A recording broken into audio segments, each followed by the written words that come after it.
சீமான் இது வரைக்கும் மது ஒழிப்புக்கு என்ன பண்ணியிருக்காரு? அடிமை கட்சியாக இருக்கக்கூடாதுன்னு திரும்ப நினைக்கிறதுல என்ன தப்பு? கொடுமை பண்ண ஒரு கட்சி திமுக. ஏடிஎம் கூட கூட்டணி வச்சா திரும்ப துணை முதலமைச்சர் ஆயிடுவாராம். கூட்டணி நடிகர்களை நம்பி இல்லைன்னு ஒரு வார்த்தையை விட்டார் இபிஎஸ்.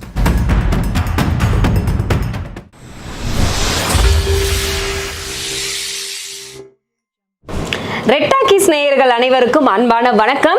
இன்று நமது சிறப்பு நேர்காணலில் மூத்த பத்திரிகையாளர் பிரகாஷ் எம் சுவாமி நம்மோடு இணைந்திருக்கிறார். வாருங்கள், அவரோடு நிறைய விஷயங்கள் நம்ம பேசி தெரிஞ்சுக்கலாம். ஐயா வணக்கம். வணக்கம்மா. எப்படி சார் இருக்கீங்க? தேங்க்யூம்மா.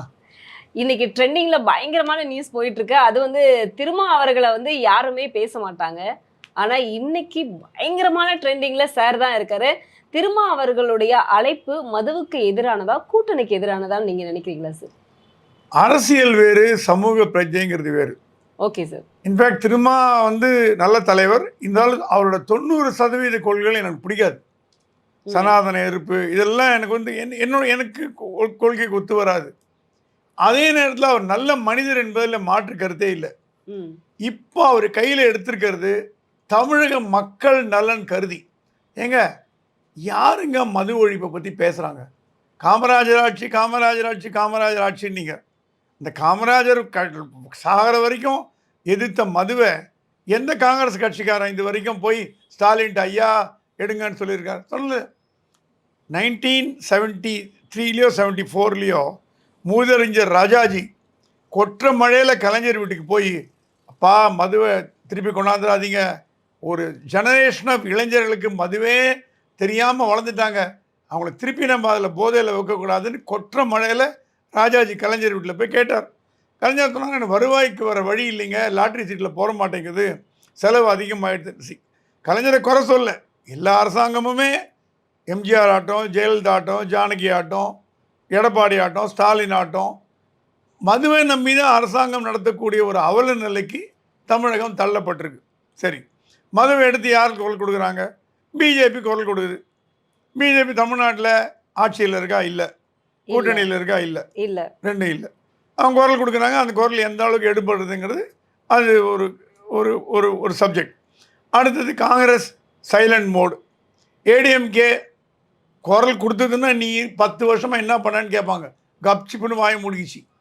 இப்போ கள்ளக்குறிச்சி விவகாரத்தில் அதிமுக தானே சார் எதிர்ப்பு தெரிவிச்சாங்க இல்லையா?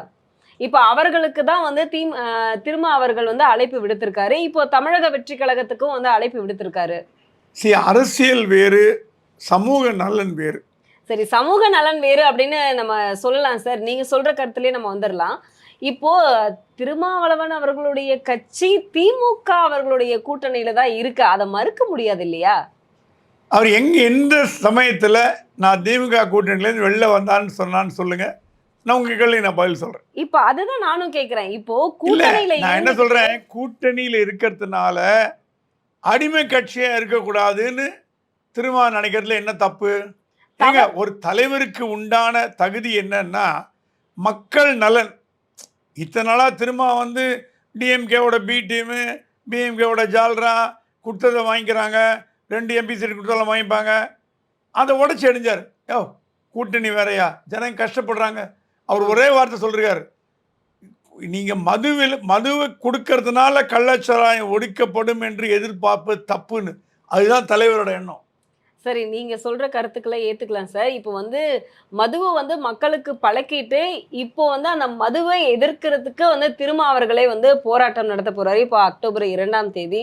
இப்போ சீமான் கேட்கிற கேள்வியும் சரியானதா தானே இருக்கு. அதே கட்சியில இருந்துகிட்டே இப்போ புதிய கூட்டணிக்காக தானே அவரு இப்போ வழிவகுத்துட்டு இருக்கிறதா சொல்லிட்டு இருக்காங்க. இப்போ நிறைய கட்சிகள் அப்படிதான் சொல்லிட்டு இருக்காங்க.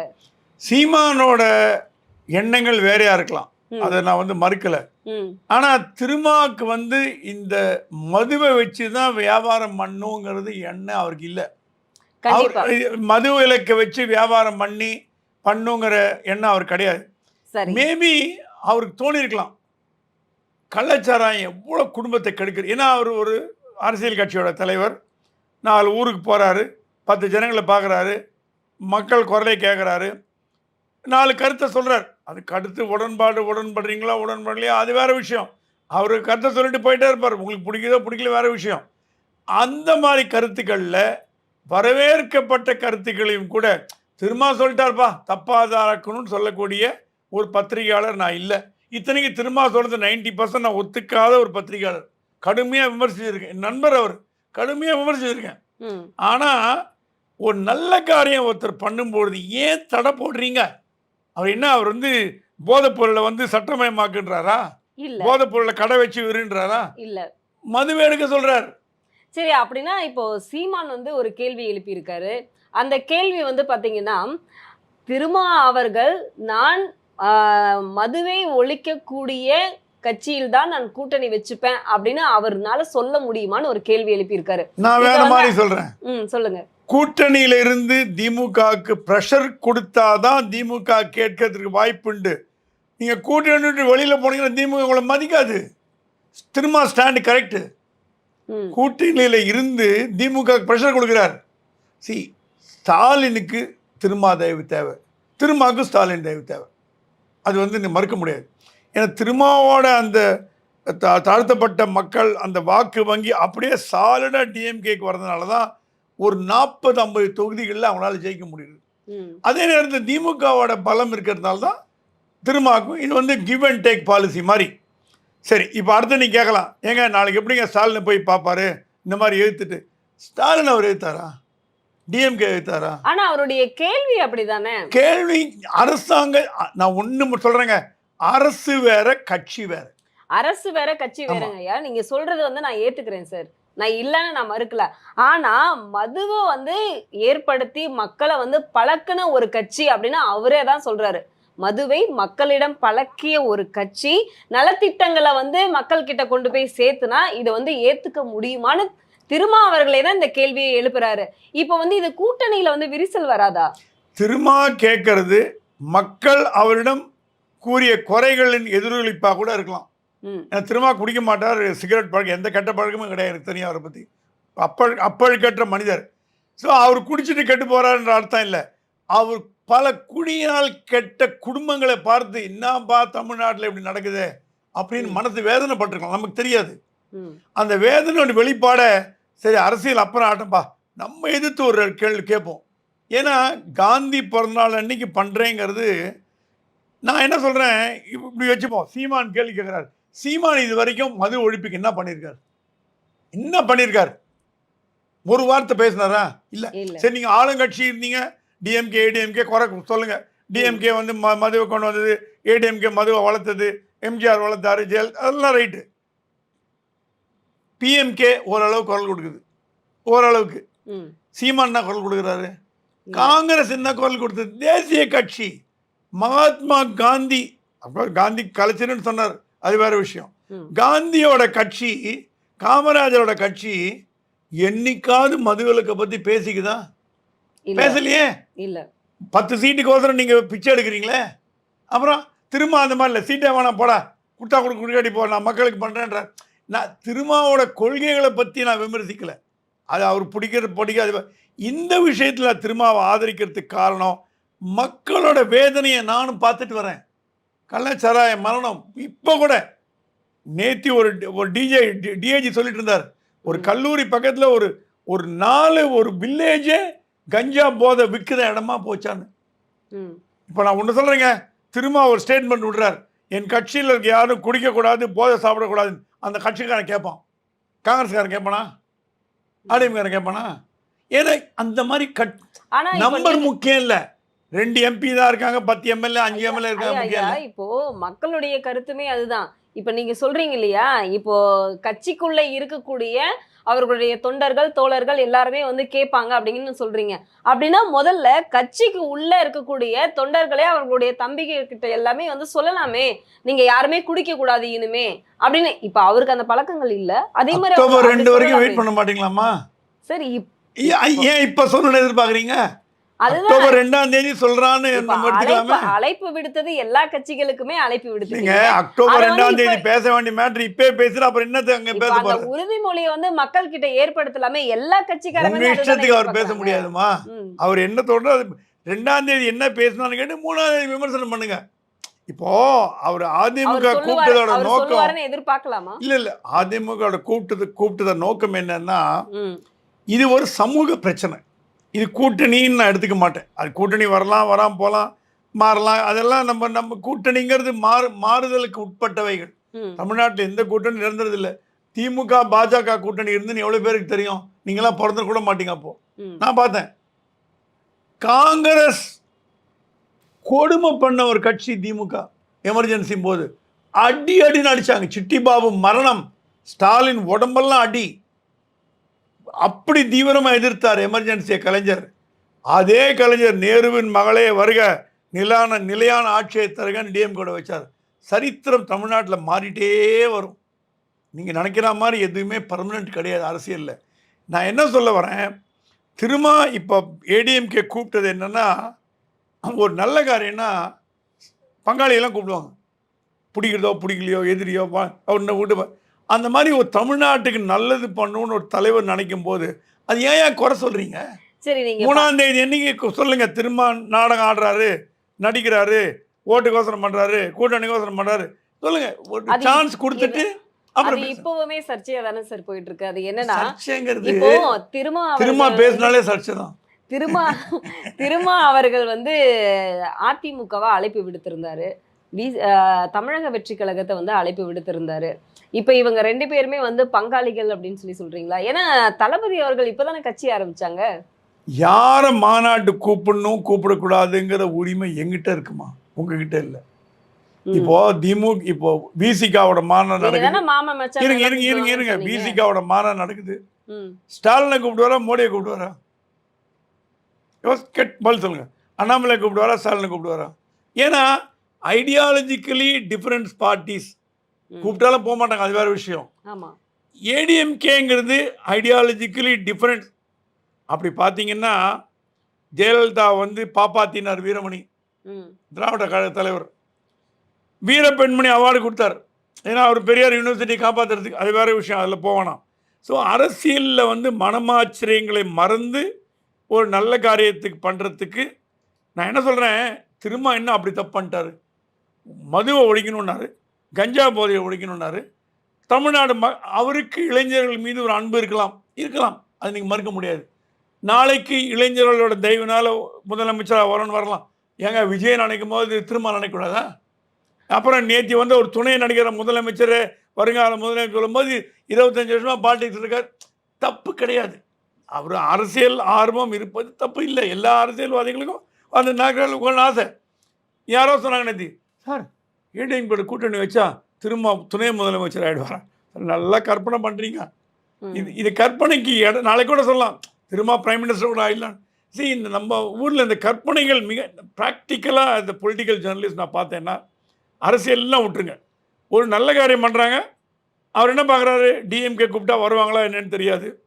டிஎம்கேவை பற்றி ஒரு விமர்சனங்கள் அக்டோபர் 2ஆம் தேதி வைக்கிறதுக்கு வாய்ப்பு இருக்குது. விமர்சனம் தான் சொன்னேன், அது கூட கழகம்னு சொல்ல, அரசாங்கம்னு சொல்ல, வார்த்தை கவனிங்க. திமுக அரசாங்கத்தின் மீது விமர்சனம் வைக்கக்கூடிய வாய்ப்பு இருக்குது. ஏன்னா அவரோட உள்ளத்துலேருந்து ஒரு உணர்ச்சியில் என்னங்க இந்த மாதிரி இளைஞர்லாம் கருத்து விட்டுருங்களேன் அப்படின்னு வார்த்தை விடலாம். அது ஸ்டாலினை வச்சுட்டு சொல்ல முடியாது. அந்த பாயிண்ட் புரிஞ்சுக்கோங்க. அவரோட பேச்சில் வர ஃப்ளோவில் ஏதாவது ஒரு வார்த்தை வந்ததுன்னா ஸ்டாலின் வச்சுன்னு பேச முடியாது. அதனால் டிஎம்கே அவாய்ட் பண்ணி ஏடிஎம்கே கூப்பிடுறாங்க. இதெல்லாம் பொலிட்டிக்கல் ஸ்ட்ராட்டஜியை நீங்கள் பார்க்கணும், டெப்த்தாக போய் பார்க்கணும். சும்மா மேலேருந்து மேல் பூச்சா பார்க்க முடியாது. இப்போ நீங்கள் வந்து எடப்பாடி வருவாரா மாட்டாரா தெரியாது. ஒரு கால் யாராவது 2ஆம் கட்ட தலைவர் ஏடிஎம்கேலேருந்து வந்தால் கூட இவர் அரசாங்கம் விமர்சித்தா அங்கே எந்த தவறும் இல்லை. புரியுதா உங்களுக்கு? பிஜேபி வரப்போகிறது இல்லை. காங்கிரஸ் என்ன நிலைப்பாடு இருக்குன்னு தெரியல, கூப்பிட்டாங்களா கூப்பிடலையான்னு தெரியல. ஸோ நான் என்ன சொல்கிறேன், இது இப்போ நீ கேட்கலாம், இதனால் திமுக கூட்டணி பிளவு வருமா? சரி, தேர்தலுக்கு முன்னாடி சொன்னாங்க காங்கிரஸ் திமுக பிளவுபடும், அதிமுக பக்கம் போவோம், அந்த பக்கம் போவோம், இந்த பக்கம் போகும்னு. இது எல்லாமே ஒரு கணவன் மனைவி மாதிரி. ஒரு 10 வருஷம் 15 வருஷம் கல்யாணம் ஆகி போச்சுன்னா அந்த முதல் மோகம் 30 வருடம் மாதிரி போயிடும். அது ஜனங்களுக்கு, உங்களுக்கு கல்யாணம் ஆகலை போல இருக்குது, ஆனவங்களுக்கு தான் தெரியும். அது மாதிரி ஒரு 10 வருஷம் 15 வருஷம் கூட்டணியில் இருந்தாங்கன்னா சலிச்சு போடும், வேறு புது கூட்டணி தேடலாமான்னு தோணும். அந்த மாதிரியும் வாய்ப்பும் இருக்கலாம். ஏன்னா இப்போ ஒரு கூட்டணி தலைவர்கள் என்ன பண்ணுவாங்க, கலைஞர் என்ன பண்ணுவார் அந்த விஷயத்தில் கரெக்டாக என்டிஏவோட இருந்தார், வாஜ்பாயோட. தெரிஞ்சு போச்சு அடுத்தது வாஜ்பாய் பிஜேபி வராதுன்னு தெரிஞ்சு டக்குன்னு சோனியா காந்தி சப்போர்ட் பண்ணார். 10 வருஷம் சோனியா காந்தி. அப்புறம் அவர் மறைஞ்சிட்டார். எப்பவுமே ஸ்டாலின் கணக்கு போட்டிருக்கலாம் திரும்ப. ஏங்க அடுத்த எப்போ தமிழ்நாட்டில் பார்த்தீங்கன்னா DMK ADMK DMK ADMK DMK மாற்றி மாற்றி தான் வரும். ரெண்டே 2 எக்ஸப்ஷன், எம்ஜிஆர் அண்ட் ஜெயலலிதா 10 வருஷம் ஆட்சி பண்ணாங்க. நீ எந்த தலைவரும் கலைஞர் கூட தொடர்ச்சியாக 10 வருஷம் ஆட்சி பண்ணல, 5 வருஷம் தான். ஸோ திரும்ப கணக்கு போட்டிருக்கலாம். அப்படி பார்த்தீங்கன்னா 26 வந்து ஏடிஎம்கே வரதுக்கு வாய்ப்பு உண்டு, மக்கள் மனநிலை அப்படின்னு. தப்பு இல்லை, ஒரு அரசியல் தலைவரோட கணக்கு போடுறது தப்பு கிடையாது. அப்படி இருக்கும்போது நம்ம ஏன் ஏடிஎம்கே கூட்டணி வச்சு நம்ம ஒரு 20-30 சீட் கூட வாங்கி நல்ல ஒரு இப்போ நீங்க சொல்றது மாதிரி வந்து இதெல்லாம் நடக்கலாம் தான் சொல்றேன், நடக்கும்னு சொல்ல. இப்ப இல்ல நடக்கலாம் அப்படிங்கிற நானும் வந்து ஒரு கற்பனையில தான் நானும் கேட்கிறேன். 2026 தேர்தல்ல இவங்க வருவாங்க முதல்வரா, இவங்க வருவாங்க அப்படின்னு சொல்லிட்டு மக்களே வந்து ஒரு கருத்துக்கள் தெரிவிச்சுட்டு வராங்க. இப்போ ஆனா கட்சிக்குள்ள இருக்கக்கூடிய முன்னாள் அமைச்சர்கள், அதே மாதிரி முக்கிய நிர்வாகிகள், இவங்க எல்லாருமே பாத்தீங்கன்னா இப்போ புதிதாக வந்து கட்சி தொடங்கின தமிழக வெற்றி கழகத்தினுடைய வந்து எல்லாரும் கூட்டணி சேர்ற மாதிரியான, அவங்க இந்த கட்சியில இருந்து அந்த கட்சிக்கு போற மாதிரியான நிறைய நீங்க பேப்பர் படிச்சிருப்பீங்க. அதுல அந்த கட்சிக்குள்ள போக கூடாதுங்கிறதுக்காகவே வந்து எடப்பாடி அவர்கள் முக்கிய பதவி கொடுக்கறதாக ஒரு தகவல் பரவிட்டு இருக்கு. அதை நீங்க கவனிச்சிங்களா? எத்தனை நாளைக்குமா பிடிச்சி வைக்க முடியும்? ஓடுற சுண்டலி ஓடிதான் ஆகும். நீங்க அதை பிடிச்சி வைக்க முடியாது. இப்ப அதெல்லாமே உண்மைதான் அப்படின்னு இல்ல, உண்மையா இருக்கலாம் இருக்கலன்னு நம்மளால யூகிக்க முடியாது. பதவியை கொடுத்து ஒருத்தரை பிடிச்சி வைக்கிறதுங்கிறது அரசியல்ல நான் பார்த்த 50 வருஷம் அரசியல்ல நடக்காத காரியம். நீங்க இந்த பதவி கொடுக்கலாம், நாளைக்கு புடுங்கலாம். பதவி என்பது கொடுக்கப்படும், புடுங்கப்படும். ஜெயலலிதா வந்து ஒண்ணுமே தெரியாத ஒரு மாவட்ட தலைவர் தூக்கி மந்திரியா போட்டார். யாருமே எதிர்பார்க்காத ஓபிஎஸ் தூக்கி முதலமைச்சராக்கினார். அதான் ஜெயலலிதா ஸ்டைல். கலைஞர் அந்த ரிஸ்க் எடுக்க மாட்டார், ஜெயலலிதா அந்த ரிஸ்க் எடுப்பாங்க. அதனால் இது என்ன ஒரு காட்டுறதுன்னா, இப்போ நீங்கள் கேட்ட கேள்வி விஜயோட தமிழக வெற்றி கழகம் ஸ்டார்டிங் ட்ரபிளாக இருந்து, நான் கூட ஒரு மீட்டிங்கில் சொன்னேன், என்ன ஸ்டார்டிங் ட்ரபிளாக இருக்குது, வண்டி கிளம்பவே மாட்டேன், இந்த பிக்கப் இல்லை, அவர்கிட்ட ரோல்ஸ் ராய்ஸ் இருக்குது, இந்த வண்டி 20 கிலோமீட்டர் மேலே போக மாட்டேன்னு சொன்னேன். யாரோ விஜய்கிட்ட சொன்னாங்களாம், என்ன சார் திட்டுறாருன்னு. நான் என்ன சொன்னேன், இது கட்சி ஆரம்பிச்சிங்கன்னா எம்ஜிஆர் ஆரம்பித்தார், ஸ்ட்ராங்காக ஆரம்பித்தார், மாயத்தேவரை திண்டுக்கல்லில் ஜெயிக்க வச்சார், அப்படி கலைஞர் கோட்டையை ஆட்டி காமிச்சார், மிரட்டினார். அப்புறம் முதலமைச்சராக வந்தார். இல்லைங்களே, அது அந்த எதிர்கட்சி தலைவராக இருக்கும் பொழுது எம்ஜிஆர் போட்ட ஸ்டண்ட்டு திமுகவை அப்படி ஆட்டி பார்த்தது. அந்த மாதிரி விஜய் ஏன் பண்ணலங்கிறது தான் என் கேள்வி. நீங்கள் அரசியலில் வந்துட்டீங்க, அரசியலில் நான் யாரையும் பகைச்சிக்க மாட்டேன்னா வேஸ்ட்டு. யாரோ திமுக எதிர்க்கணும், அதிமுக எதிர்க்க முடியாது, பாஜக எதிர்க்கணும். ஏன்னா எப்பவுமே ஆட்சியில் உள்ள கட்சியை எதிர்த்தால் மட்டும்தான் இந்தியாவிலும் தமிழகத்திலையும் அரசியல் பண்ண முடியும், என்னோட கருத்து. நீங்கள் ஏடிஎம்கேவையோ நீங்கள் வந்து ராம்தாஸையோ சீமானை எதிர்த்து அரசியல் பண்ண முடியாது. திமுக எதிர்த்து பண்ணோம், பிஜேபி எதிர்த்து பண்ணோம். பிஜேபி எதிர்த்து போகிற அளவுக்கு ஸ்டேட்மெண்ட்லாம் விட்டிங்க, நீட் இல்லைங்கிற அது கூட சாஃப்ட் அப்ரோச் தான் பெரிய இது. அதை யாரோ சொன்னாங்க, கட்சி துவங்கிறதுக்கு முன்னாடி விஜய் எதிர்த்த பாஜக எதிர்ப்பு கூட கட்சி துவங்கிய பிறகு பாஜகவை விஜய் எதிர்க்கவில்லை. எதிர்க்கணும்னு சொல்ல, ஆனா விஜயை பார்த்துதான் வந்து இப்போ பாஜகவே பயந்துக்கிற மாதிரியான தகவல் வந்துட்டு இருக்கு. நீங்க பார்த்திருப்பீங்களா? இப்போ உங்களை மாதிரி ஒரு மூத்த பத்திரிகையாளர் பிஜேபியில இருக்கக்கூடிய வந்து ஏஎன்எஸ் பிரசாந்த் அவர்கள் வந்து ஒரு நோட்டீஸ் விட்டிருந்தாரு. என்ன அப்படின்னா, பிஜேபி வந்து தமிழக வெற்றி கழகத்தை பார்த்து பயப்படுற மாதிரியான ஒரு நோட்டீஸ். அது என்ன, படமா பார்க்காம கட்சியாக பார்த்ததுனால தான் இந்த பிரச்சனை இல்லையா? இல்லை, இப்போ நீங்கள் கேட்குற கேள்வி எப்படின்னா, விஜயோட தமிழக வெற்றி கழகத்திலேருந்து மற்ற கட்சிகள்லேருந்து ஜாயின் பண்ணுவாங்களா? வாய்ப்பு உண்டு, அது வாய்ப்பு உண்டு. ஆனா பிஜேபி சம்பந்தமே இல்லாத ஒரு கருத்துக்களையும் வந்து கேள்விகளையும் வச்சு, நான் என்ன சொல்றேன், அந்த கட்சியை கண்டு பயப்படுற அளவுக்கு விஜயோட கட்சி ஒன்றும் வளரல. அது ஒரு அதிமுகவோ திமுகவோ அந்த கட்சி இல்லாது. இப்போதான் ஒரு குழந்தை தவழ்ந்து நடந்து நின்று ஓட ஆரம்பிக்கும். இப்போ தவழுற ஸ்டேஜில் இருக்குது, அப்புறம் நின்று நடந்து ஓட ஆரம்பிக்கணும். ஓடும்போது கேளுங்க, நான் பதில் சொல்கிறேன். இப்போ தவழும்போது பயப்படுதுன்னு சொன்னால் வேடிக்காது. அது ஸ்ட்ரென்த்தை ப்ரூவ் பண்ணல. நாளைக்கு 26ல் 50 சீட் விஜய் ஜெயிச்சிட்டார் சொல்லுங்க, இன்னும் 10 வருஷம் அவர் தான் சிஎம். ஏன்னா அந்த கண்ணுக்கு முன்னாடி உங்களுக்கு தெரியும், தெரியுது சார். ஆனாலுமே வந்து பாத்தீங்கன்னா, இப்போ அவருடைய கொடியாகட்டும், அதே மாதிரி வந்து இப்போ விநாயகர் சதுர்த்திக்கு ஒரு வாழ்த்துக்கள் சொல்லல அப்படின்னு சொல்லிட்டு பிஜேபியில தான் வந்து எதிர்ப்பு தெரிவிச்சாங்க. விமர்சனம் குடுத்தாங்க. கோட் படத்துல வந்து நீங்க நேதாஜிய வந்து அசிங்கப்படுத்துற மாதிரியான ஒரு திருடனுக்கு அந்த பேர வச்சுட்டீங்க அப்படின்னு சொல்லிட்டு நோட்டீஸ் விட்டிருந்தாங்க.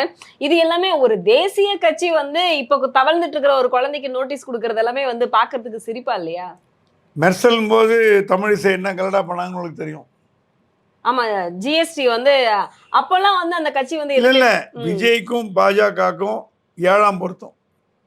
நான் கூட சொன்னேன், விஜய் வந்து நான் அட்வைஸாக சொன்னேன், விஜய் கட்சி ஆரம்பித்து என்டிஏல வந்தார்னா நேஷனல் டெமோக்ராட்டிக் அவர் கட்சி பிஜேபியில் இணைக்க சொல்ல, அவர் ஒரு தனி கட்சி ராமதாஸ் மாதிரி இவங்க நம்ம ஜான் பாண்டியன் மாதிரி ஒரு ஒரு என்டிஏல ஒரு கட்சியாக ஜிகே வாசன் மாதிரி வச்சுக்கோங்களேன், கட்சியாக இருந்ததுன்னா அந்த கட்சியும் வளரும். ஏன்னா அவரால் திமுக கூட்டணி பக்கம் போக முடியாது. ஏன்னா உதயநிதியோட ப்ராப்ளம்லாம் கட்சி ஆரம்பிச்சு எல்லாருக்கும் தெரியும். சின்ன குழந்தை கூட தமிழ்நாட்டு தெரியும். நம்ம ஒன்றும் புதுசாக ஒன்று கட்ட போகிறதில்ல, அது நம்ம இட்டுக்கதையும் சொல்ல போகிறதில்ல. அந்த பிரச்சனை வந்திருக்காரு. ஸோ திமுக கூட்டணி ரூல்ட் அவுட். அடுத்தது என்ன இருக்குது? அதிமுக கூட்டணி. அதிமுக கூட்டணி ஒன்றும் பெருசாக காட்டல. ஏன்னா அதிமுக கூட்டணி நடிகர்களை நம்பி இல்லைன்னு ஒரு வார்த்தையை விட்டார் இபிஎஸ். அந்த வேர்டு இன்க்ளூடிங் விஜய்னு எல்லோரும் புரிஞ்சுக்கிறாங்க. ஏன்னா அந்த இந்தியாவை தவிர மனோபால செத்து போயிட்டார். அந்த கட்சியில் யாரும் நடிகர்களே கிடையாது, வேணான்ட்டாராம். நடிகர்களே எனக்கு வேணாம், தேவையே இல்லை, எனக்கு இவங்களே போதும் அப்படின்ட்டாராம். பாஜகவில் தான் நிறைய நடிகர்கள் இருக்கிறாங்க. கௌதமி விட்டு போயிட்டாங்க, இருந்தால் கூட நிறைய நடிகர்கள் இருக்காங்க. ஸோ இந்த நடிகர்களெல்லாம் விஜய் கை கொடுப்பாங்களா அப்படின்னு ஒரு கேள்வி வருது. அது நம்ம வந்து யூகத்தின் அடிப்படையில் என்ன வேணால் சொல்லலாம், நம்ம நினச்சா கூட சொல்லலாம். ஸ்டாலினை கூட விஜய் கட்சியை ஜாயின் பண்ண கூட பேச முடியும். பேச்சு சுதந்திரம்ங்கிறது எந்த லெவலுக்கு ஒன்றா இப்போ யூடியூப்பில் போயிடுச்சு. எல்லாம் பொய்யே பேசுகிறாங்க, ஒரு வியூவரை கவர்றதுக்கோசம் பேசுகிறாங்க. நம்ம அந்த மாதிரி உங்கள் சேனலில் நம்மளாம் அந்த மாதிரி பண்ண போகிறது இல்லை. ஆகவே எதுவுமே அவசரப்பட்டு நம்ம ஒரு முடிவை அறிவிக்காமல் என்ன நடக்கிறதுன்னு ஆராய்ந்து பார்க்கலாம். அதே நேரத்தில் என்ன நடக்கலாம் அப்படிங்கிறத பேசுறதுல தப்பில்லை. உங்களுடைய பொன்னான நேரங்களை எங்களோட செலவிட்டதுக்கு ரொம்ப நன்றி. நன்றிமா.